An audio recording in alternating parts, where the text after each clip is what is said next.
ବାହାଘରରେ କନ୍ୟାକୁ ଆଣିବା ପାଇଁ ବର ସୁସଜ୍ଜିତ ଗାଡ଼ି ନେଇ କନ୍ୟା ଘରେ ବରଯାତ୍ରୀ ସହ ପହଞ୍ଚିଥାଏ। ସେହିପରି ଜଣେ ବ୍ୟକ୍ତି ଏକ କାରକୁ ହେଲିକପ୍ଟରର ରୂପ ଦେଇ କନ୍ୟା ଆଣିବା ପାଇଁ ପ୍ରସ୍ତୁତି କରିଥିଲେ। ମାତ୍ର କାରଟିକୁ ହେଲିକପ୍ଟରରେ ପରିଣତ କରିବା ପରେ ଏହାକୁ ରଙ୍ଗ ଦେବା ନିମିତ୍ତ ନିଆଯିବା ସମୟରେ ପୋଲିସ ଗାଡ଼ିଟିକୁ ଜବତ କରିବା ସହିତ ବର ସମେତ ତାଙ୍କ ଭାଇଙ୍କୁ ମଧ୍ୟ ଥାନାକୁ ନେଇଯାଇଛି। ତେବେ ଆଜିକାଲି ବିବାହ ପାଇଁ ଅନେକ ପ୍ଲାନିଂ କରାଯାଉଛି। ପ୍ରି ୱେଡିଂ ସୁଟ୍ ଠାରୁ ଆରମ୍ଭ କରି ରିସେପ୍ସନ ଯାଏଁ ଫଟୋ ସୁଟ୍ ଓ ଭିନ୍ନ ଢଙ୍ଗରେ ସେଲିବ୍ରେସନ କରାଯାଉଛି।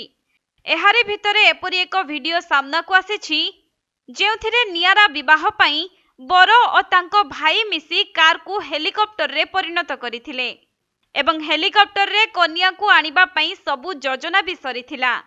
ହେଲେ ଶେଷ ମୁହୂର୍ତ୍ତରେ ପୋଲିସ ହାତରେ ଧରା ପଡ଼ି ବର ଥାନାକୁ ଯାଇଛନ୍ତି।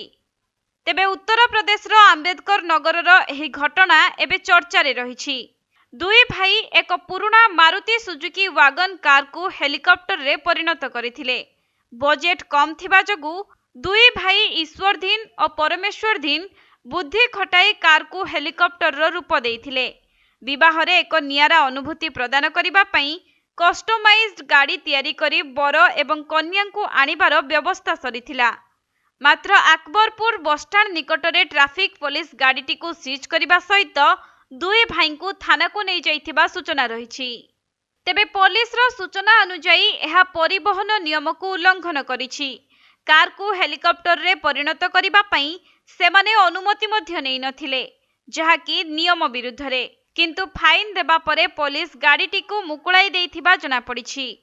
ସେପଟେ ଏହି ଭିଡିଓ ସୋସିଆଲ ମିଡିଆରେ ବେଶ୍ ଭାଇରାଲ ହେବାରେ ଲାଗିଛି।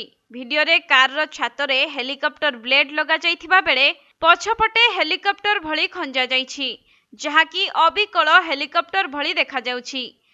କିନ୍ତୁ ଏହାକୁ ରଙ୍ଗ କରିବା ପୂର୍ବରୁ ଏହା ପୋଲିସ ହାବୁଡ଼ରେ ପଡ଼ିଯିବାରୁ ସେମାନଙ୍କ ନିଆରା ବିବାହର ଅନୁଭୂତି ବିଫଳ ହୋଇଛି।